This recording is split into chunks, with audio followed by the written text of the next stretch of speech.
A finales de 2023, el Museo de la Armería de Álava me invitó a dar una charla sobre las falcatas íberas, especialmente centrada en las técnicas de forja implicadas en la fabricación de estas piezas. Mis principales fuentes a la hora de realizar esta labor de ingeniería inversa fueron dos piezas en concreto. La numerada como 10.475 en el Museo Arqueológico Nacional, para muchos seguramente conocida como la falcata de Almedinilla, que de hecho el estudio de esta espada merece su propio vídeo, me lo apunto para más adelante. Y la que está en el propio Museo de la Armería de Álava, numerada como la 1076. Voy a empezar con el mismo disclaimer que hice en la propia charla, y los que me seguís en redes desde hace tiempo ya lo sabéis de antemano. Yo soy forjador de espadas, no soy historiador, no soy ingeniero metalúrgico. Así que mi enfoque en esto se va a centrar 100% en la fabricación y en los retos de la artesanía. También me parece muy importante aclarar que soy forjador de espadas en el siglo XXI. Yo tengo muy poco que ver con estos señores que seguramente estarán sufriendo quemaduras graves, por muy elfos que sean. Bueno, igual al enano calvo de la derecha sí que me parezco un poco más. Yo forjo así. Tengo un martillo pilón que, entre otras cosas, te evita tener un codo de tenista inoperable en menos de 2 años... También utilizo radiales, lijadoras de banda, aunque por supuesto también hay partes del trabajo que todavía se siguen haciendo igual desde hace 3000 años. Dentro del mundo de la forja de espadas, mi campo de especialización son los patrones caldeados, lo que muchas veces se llaman damascos. No es el término correcto y eso me dará seguramente para otro vídeo más. Es algo que hemos adoptado de los programas americanos y es una lucha que doy casi por perdida. Yo lo que hago es soldar capas, o barras laminadas y torsionadas, mezclando distintos tipos de aceros o hierro para producir estos patrones que estáis viendo en las imágenes. Seguramente en la antigüedad no se manejarían términos como hierro o acero. Hablarían del hierro bueno y del hierro malo, ya que la producción de acero como la entendemos hoy no se da hasta finales del siglo XVIII en realidad. En la época en que se forjaban estas espadas, para obtener este material se utilizaban hornos de reducción como el que estáis viendo aquí. En ellos se mezclan polvo de mineral de hierro con carbón durante muchas horas. Finalmente, el horno se abre y se extrae de él la lupia, que es esta especie de meteorito de fabricación casera. Sabemos que esto era así porque tenemos restos arqueológicos. Estas, por ejemplo, son lupias astures más o menos de la misma época. Esto está a mucha distancia de ser un material que puedas utilizar para forjar una espada. Como veis en este vídeo que me han prestado los compañeros de Oficina Ferraria, os voy a dejar el link del vídeo original y de su canal aquí en la descripción del vídeo, lo que tienes que hacer es consolidarlo mediante martilleo. Poco a poco hasta que consigues algo parecido a una chapa, que después además vas a tener que plegar y plegar para eliminar impurezas. Un buen acero estará muy plegado, se habrá hecho este proceso muchísimas veces, y uno de peor calidad lo estará menos veces y en capas más gruesas. Este proceso nos dará como consecuencia distintos tipos de hierro, con más o menos carbono, más o menos impurezas y seguramente con más o menos disponibilidad y precio. Y este es un factor importante, quedaos con él. Otro concepto fundamental que tenéis que manejar a la hora de entender el contenido de este vídeo es el caldeo, o caldeado también se suele llamar, que consiste básicamente en soldar a martillazos distintos tipos de acero o hierros. Lo que al objeto de este vídeo vamos a llamar acero sería un hierro de alto contenido en carbono, muy duro, pero también quebradizo. El hierro de calidad de esta época tendría un nivel bajo o medio de carbono y pocas impurezas. Tiene el inconveniente de que es muy blando para mantener el afilado, aunque es muy difícil de quebrar, pero puede llegar a doblarse. Por último, nos quedaría el hierro de peor calidad, con muchas impurezas y bajo carbono. Con estos materiales se van a poder hacer distintas combinaciones que se podrían dividir en 3 ramas. Atención, esto es una clasificación muy personal y pretende ser muy simplificada. Cada una de estas ramas se expande por su cuenta, se pueden mezclar entre ellas, es decir, esto es una versión muy simple para empezar a entender los conceptos más básicos. El primer grupo de esta clasificación serían los insertos, consisten en soldar material de alta calidad a uno de peor calidad justo en la zona donde se va a ubicar el filo. Es como se forjan las hachas desde que empezó la edad del hierro. El segundo grupo son los laminados, consiste en intercalar varias planchas, dejando el material más duro en el centro para dar forma al filo. Si se hiciera de un único acero duro, sería una espada frágil, Con el material más blando añadido en sus lados, se contrarresta este problema. Así, por ejemplo, se forja el katana japonés. Y por último, el tercer grupo podría ser el canteado o forjado en barras. Consiste en soldar lateralmente a un centro blando dos filos duros.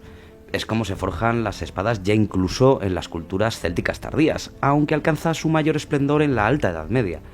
Esta es la espada de un germano del siglo VII, por ejemplo. Con estas cuestiones simples en mente ya podemos pasar a la 1076. Lo que tenemos aquí es, a todas luces, una hoja de falcata, que en su origen seguro estuvo pulida a espejo. No puedo dejar de resaltar la altísima calidad del trabajo del herrero que hizo esta hoja. La mía no es tan buena. Seguramente esta persona, si es que fue un único autor, dedicó más de un año de su vida a forjar esta espada. Posee todos los detalles que la hacen distinguibles de las maquiaras o los copies. Voy a explicar esto porque suele ser un tema muy confuso. En esta imagen del libro de Quesada Sanz sobre armas de la antigua Iberia se ve perfectamente. Las dos de arriba son maquiaras, la de abajo una falcata. Aunque tienen algunas similitudes porque claramente están emparentadas, si os fijáis las maquiaras, la curvatura de la hoja es constante entre la empuñadura y la punta, mientras que la falcata, más o menos hacia la mitad, se trunca y se convierte en una línea recta que desciende en picado hacia la punta. Esto nos da una hoja corta y compacta, que está acanalada, las maquiaras no suelen estarlo, que tiene una punta aguda de doble filo. Esta es una clave fundamental para distinguirlas. Las falcatas tienen doble filo en el último tercio, lo que hace que sean magníficas espadas tanto en su uso de tajo como en estocadas. Esta falcata en concreto procede del Bajo Ebro, probablemente de la zona de Tarragona, y se forjó seguramente entre los siglos III y I a.C. En su estado actual mide 56,8 centímetros, así que considerando cómo debería ser la pieza completa, se situará en torno a unos 60 centímetros total. Todo parece indicar que el resto de la empuñadura fue hecha con materiales orgánicos, rematada en una cabeza de caballo o de ave, y en casos más raros de felinos o cánidos. El peso de esta hoja es de apenas 580 gramos, considerando que en algunas partes del lomo tiene hasta 10 milímetros de grosor. El corte transversal de la hoja, lejos de la creencia generalizada de que tendría similitudes con la de un machete, es decir, una forma en V, las falcatas tienen lomos extremadamente gruesos, que descienden bruscamente de grosor a lo largo, pero también a lo ancho, dándoles más una forma similar a la de una T. En la superficie, que en su fabricación fue pulida casi a espejo como os comentaba antes, se pueden ver con toda claridad las trazas del trabajo de apilado de capas, de ese forjado en capas que os comentaba antes. También son visibles cerca de la empuñadura y al otro lado de la hoja. Esto nos sirve para entender cómo fue fabricada.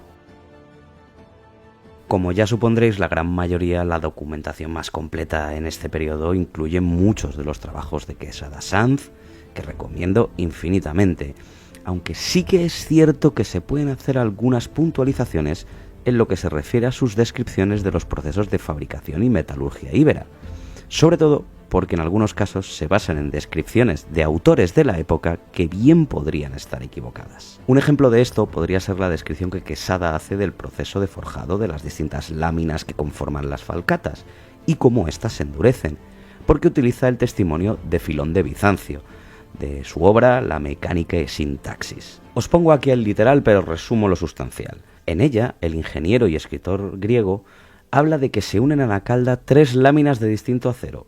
Hasta aquí todo correcto. Es algo que ya hemos visto en los caldeos básicos, ¿recordáis? Pero asegura que el acero más duro se ubica en los extremos y el más blando en el centro. Añade además que el material se endurecía no por efecto de un contraste térmico, sino porque era batido en frío. Esto para alguien acostumbrado a trabajar con acero no tiene ningún sentido.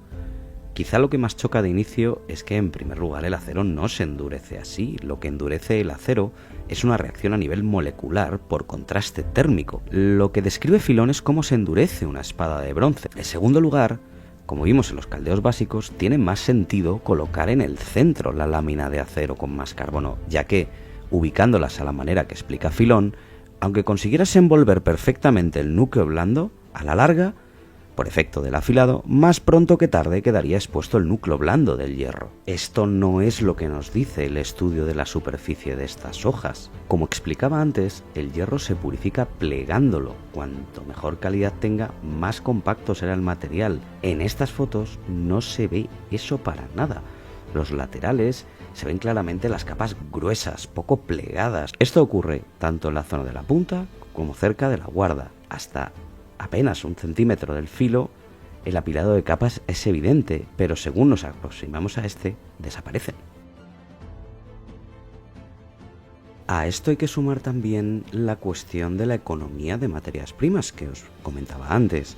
El hierro, más aún el de calidad, en estas épocas seguramente era un material caro y escaso. El forjador lo usaría en las partes donde se requiriesen las mejores prestaciones y rellenaría el resto de la pieza con hierro de peor calidad.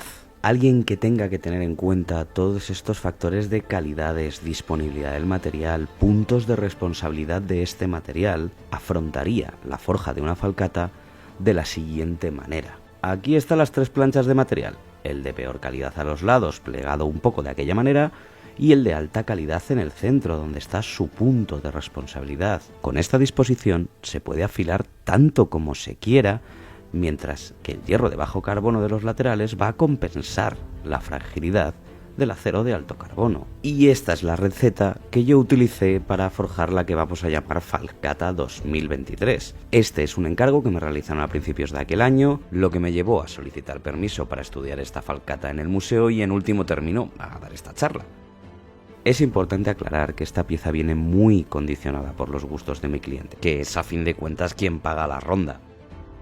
Hay varias cuestiones bastante especulativas en la empuñadura, y aunque la hoja se apega bastante al original, la diferencia más significativa es que no tiene las pequeñas acanaladuras que veis a cada lado de los canales principales. Esto es por una cuestión de estética. Los patrones caldeados no se verían tan bien como se ven ahora en una superficie tan irregular.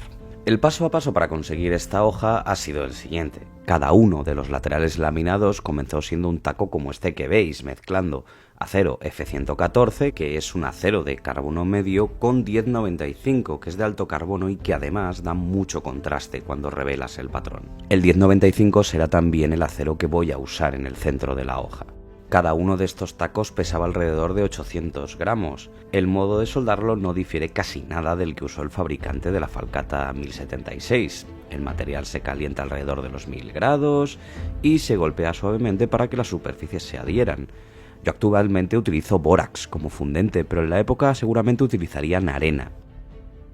Unas 3 horas después, y contando con que tengo un martinete, ya se obtienen las piezas de las que vas a forjar la hoja de la espada. A los lados tenéis las planchas del laminado, una a medio hacer todavía, unos separadores de 15N20, que tienen níquel y que siempre va a quedar plateado cuando se sumerja en el cloruro férrico. Como ya he dicho, en esta espada prima mucho la estética. Es por eso que se hacen estas marcas en el material laminado, con la lijadora o con la radial. La idea es romper la trama interna de las capas para generar un patrón menos homogéneo y menos lineal, darle como aguas. Estas son por fin las 3 láminas que compondrán la hoja, el material blando en los lados y en el centro el de mejor calidad. En total, más de 2 kilos de material que ha resultado en una hoja de unos 610 gramos. Lo lamento porque no tengo todo el proceso en vídeo. Aquí podéis ver las 3 láminas ya soldadas. Con el martinete, estos son unas 4 horas. No quiero imaginar lo que supondría hacer esto completamente a mano con los medios que tenía una persona en el siglo III a.C. Como podía disponer de una plantilla, ya fui forjando la pletina para que se adaptase a esta forma final. Esto que veis es lo que yo llamo un revelado de impaciencia.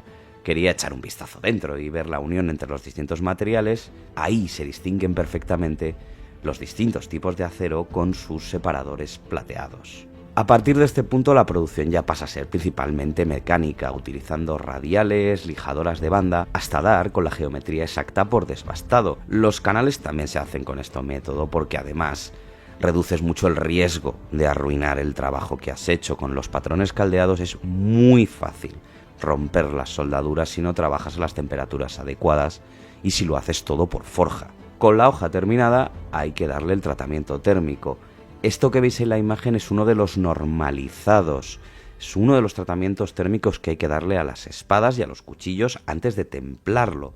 Si queréis, más adelante, si os tenéis interés, haré un vídeo sobre todos estos tratamientos térmicos. El templado no lo tengo en vídeo, lo lamento, yo ya tenía bastante de qué preocuparme en este momento. Esta otra imagen que os pongo es la del pulido final, antes de revelar la pieza con el cloruro férrico. Cuanto más pulida esté, los patrones se verán con mayor nitidez. No me voy a entretener mucho en los detalles de la empuñadura porque es la más condicionada por los gustos de mi cliente y seguramente la parte más especulativa de toda esta espada.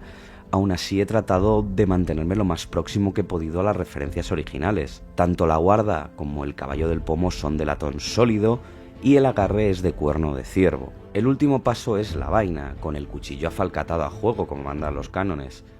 Ambos con la misma estructura laminada, como nos dicen los hallazgos arqueológicos. El cuerpo de madera se recubre con cuero y las partes metálicas son todas de latón. He tratado también de combinar referencias reales como esta embocadura que os pongo en la foto. El resultado es este que podéis ver. Un dato curioso es que para encontrar algo de esta complejidad en materia de forja, a un nivel comparable, hay que avanzar hasta el Japón feudal. Recordáis que el katana se forja así. Esos son unos 1500 años después. Creo que los resultados de esta recreación moderna y su plena coincidencia con las tramas que se aprecian en la superficie de la espada original, teniendo en cuenta esas cuestiones sobre economía de materiales y áreas de responsabilidad, hacen que se pueda sostener que esta era la manera en que se forjaban estas armas 300 o 400 años antes de Cristo. Pues hasta aquí este vídeo de la nueva temporada. Si os ha gustado, recordad darle like, suscribiros y compartid el vídeo, así me ayudáis a hacer crecer el canal. Si os ha quedado alguna duda de alguno de los temas que hayamos tratado o si queréis plantearme temas para futuros vídeos, os leo aquí abajo en la cajita de comentarios. Si queréis dejarme un poquito así de hate del buenillo, ya sabéis, aquí abajo en la cajita de comentarios, que eso le gusta mucho al algoritmo. Cuidaos mucho, nos vemos pronto.